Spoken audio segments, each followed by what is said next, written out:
अयोध्या में जहां राम मंदिर का निर्माण हुआ, वहीं से बीजेपी का हार जाना वाकई में बड़ी हैरानी की बात है। उत्तर प्रदेश अयोध्या में भी बीजेपी 40,000 वोटों से हारी। बड़ा उलटफेर देखने को मिला। टेनी समेत मोदी के 6 मंत्री भी हार गए। दोस्तों, अब तक के चुनावी नतीजों ने सचमुच में इतिहास तोड़ दिया। जी हाँ, नरेंद्र मोदी के पिछले 10 सालों का इतिहास ब्रेकडाउन होने जा रहा है। वजह आप समझ ही गए होंगे कि जितनी बीजेपी और एनडीए को उम्मीद थी, उससे काफी नकारात्मक चुनाव परिणाम अभी तक हमें देखने को मिल रहे हैं। देखिए कुछ बड़े इलेक्शन न्यूज अपडेट फटाफट से। चुनावी नतीजों पर वर्ल्ड मीडिया ने भी रिएक्शन देते हुए लिखा। न्यूयॉर्क टाइम्स ने लिखा कि सुबह सुबह कहानी बदल गई। अल जजीरा ने लिखा कि मोदी जीते तो भी अपनी पीठ नहीं थपथपा सकते हैं। और एग्जिट पोल के माहौल के विपरीत चुनाव के इन नेगेटिव नतीजों को देखते हुए भारतीय शेयर मार्केट में भी इतिहास के कई सालों की सबसे बड़ी गिरावट आज देखने को मिली। बाजार 5.5% से भी ज्यादा टूटा। निवेशकों के 31 लाख करोड़ रुपए डूबे। सेंसेक्स 4,389 अंक गिरकर 72,079 पर बंद हुआ और सरकारी बैंकों का इंडेक्स भी 15% से नीचे आ गया। बताया जा रहा है दोस्तों कि ये 4 सालों की सबसे बड़ी गिरावट है स्टॉक मार्केट में। इससे पहले कोरोना काल के दौरान इतनी बड़ी गिरावट आई थी और वो तो दुनिया भर में ग्लोबल पेंडेमिक था, तो ये वजह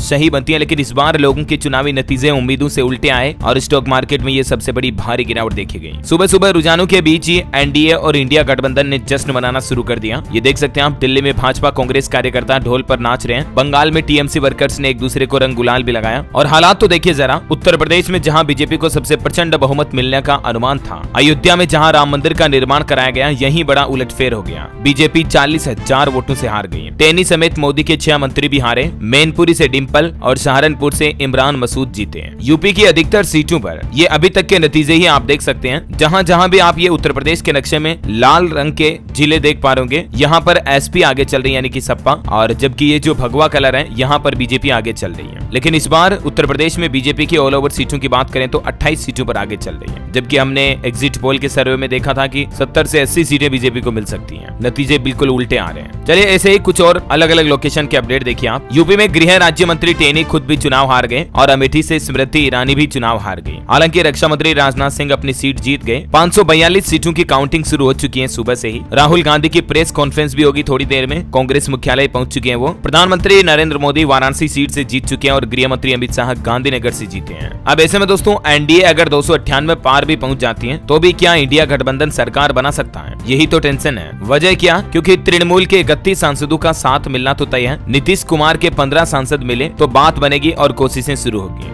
लेकिन नीतीश और उसके सांसदों का कोई भरोसा नहीं है, वो कब किसके साथ चले जाए। राहुल गांधी ने कांग्रेस को फिर से दुगुनी सीटों तक पहुंचा दिया। 14 साल की उम्र में दादी और 21 साल की उम्र में जब वो थे तब उनके पिता की हत्या हो गई और पप्पू टेग से कैसे विपक्ष की मजबूत आवाज बन गए राहुल गांधी। आपने अब तक के चुनावी राजनीतिक सफर में राहुल गांधी के इस बार के लोकसभा चुनाव से पहले भारत जोड़ो न्याय यात्रा, भारत जोड़ो यात्राएं अलग अलग पहल देखी होगी, तो कहीं न कहीं देखा जाए तो उनका भी काफी पॉजिटिव असर देखने को मिला है इस बार के इलेक्शन में। और एक रिपोर्ट देखिए, चुनाव से पहले जो बीजेपी में नेता आए थे ना दूसरी पार्टियों से निकलकर, वो तो 80% नेता हार रहे हैं। बागी नेता जो दल बदल करके आए थे, कांग्रेस और अन्य पार्टियों में भी दल बदलू नेताओं का बुरा ही हाल चल रहा है। वही देखिए, लोकसभा चुनाव में हेमा मालिनी, स्त्रुघ्न समेत 11 सेलिब्रिटीज भी लीड कर रहे थे। मंडी से, हिमाचल प्रदेश मंडी से 74,755 वोटों से कंगना रनौत जीत गए और भोजपुरी स्टार पवन सिंह काराकाट से हार गए। इधर उड़ीसा में 24 साल का पटनायक राज खत्म हुआ। बीजेपी 81 सीटों पर आगे चल रही है। आंध्र प्रदेश में भी एनडीए की सरकार बनती दिख रही है। गठबंधन को 165 सीटें मिली। मध्य प्रदेश में भाजपा 12 सीटों पर जीत चुकी है, 17 पर आगे चल रही है। इंदौर में लालवानी रिकॉर्ड तोड़ 11 लाख वोटों से जीते। विदिशा से एमपी के पूर्व सीएम शिवराज और गुना से ज्योतिरादित्य सिंधिया भी जीत गए। छत्तीसगढ़ में देखिए, सरगुजा से खुला बीजेपी की जीत का खाता। चिंतामणि महाराज 64,000 से भी ज्यादा वोटों से जीते। 9 पर भाजपा और 1 पर अभी कांग्रेस आगे चल रही है। तो ये तो मैंने आपको अलग अलग लोकेशन के अपडेट्स बता दिए कि अभी चुनावी नतीजों का माहौल क्या चल रहा है। अब सबसे बड़ा सवाल ये दोस्तों कि भाजपा जीती या एनडीए। 33 साल पहले भी कुछ ऐसा ही जनादेश देखने को मिला था। 10 सवालों में 10 बड़ी बातें जानेंगे इस बार के लोकसभा चुनाव 2024 के नतीजों को लेकर। और सवाल मैं आपको बता देता हूँ कि इस जनादेश के मायने क्या है। क्या इस जनादेश को सत्ता विरोधी